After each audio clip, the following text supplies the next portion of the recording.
പന്തീരാങ്കാവ് ഗാർഹിക പീഡന കേസിൽ ഒന്നാം പ്രതി രാഹുൽ പി ഗോപാൽ റിമാൻഡിൽ. Kozhikode judicial first class magistrate കോടതി 3-ന്റേതാണ് നടപടി. 14 ദിവസത്തേക്കാണ് റിമാൻഡ്.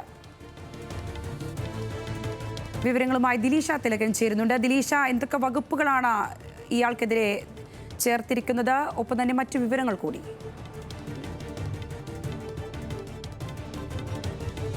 പന്തീരങ്കാവ് ഗാർഹിക പീഡന കേസിലെ ഒന്നാം പ്രതിയായ രാഹുൽ പി ഗോപാലിനെ ഇപ്പോൾ കോടതി റിമാൻഡ് ചെയ്തിരിക്കുകയാണ്. Kozhikode judicial first class magistrate കോടതി 3 14 ദിവസത്തേക്കാണ് ഈ പ്രതിയെ ഇപ്പോൾ റിമാൻഡ് ചെയ്തിരിക്കുന്നത്.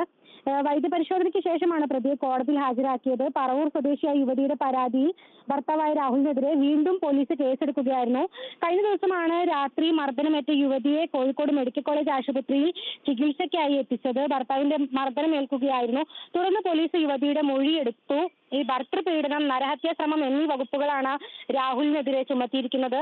പന്തീരങ്കാവ് പോലീസാണ് രാഹുലിനെതിരെ വീണ്ടും കേസെടുത്തത്. നിലവിൽ രാഹുൽ പോലീസ് കസ്റ്റഡിയിലാണ്. മദ്യപിച്ച് ബഹളമുണ്ടാക്കിയ സംഭവത്തിൽ രാഹുലിനെ പോലീസ് നേരത്തെയും കസ്റ്റഡിയിൽ എടുത്തിട്ടുണ്ടായിരുന്നു. അതുപോലെ തന്നെ രാഹുൽ മർദ്ദിച്ചുവെന്ന് തന്നെയാണ് യുവതി പോലീസിനോട് പറഞ്ഞത്. രാത്രി മെഡിക്കൽ കോളേജിൽ എത്തി യുവതിയുടെ മൊഴിയെടുക്കുകയായിരുന്നു. പോലീസുകാരോട് മർദ്ദനത്തിൽ പരാതി ഇല്ല എന്നായിരുന്നു യുവതി പറഞ്ഞത്. ഇതിന് പിന്നാലെ പരാതി ഉണ്ടെന്നും പോലീസിൽ പരാതി നൽകുമെന്നും വ്യക്തമാക്കി യുവതിയുടെ അച്ഛൻ രംഗത്തെത്തിയിരുന്നു. തുടർന്നാണ് യുവതിയും ഈ പരാതിയുമായി മുന്നോട്ട് പോകാൻ തീരുമാനിച്ചത്. യുവതിയുടെ കണ്ണിലും മുഖത്തുമാണ് പരിക്കേറ്റിട്ടുള്ളത്. പരാതി ഇല്ല എന്ന് പറഞ്ഞ യുവതി സ്വന്തം നാട് എറണാകുളത്തേക്ക് മടങ്ങി പോകണമെന്നാണ് പോലീസിനോട് നേരത്തെ ആവശ്യപ്പെട്ടത്. പിന്നീട് കുടുംബം കൂടി ആവശ്യപ്പെട്ടതിന് ശേഷം പോലീസിന് മൊഴി നൽകുകയായിരുന്നു. സംഗീത.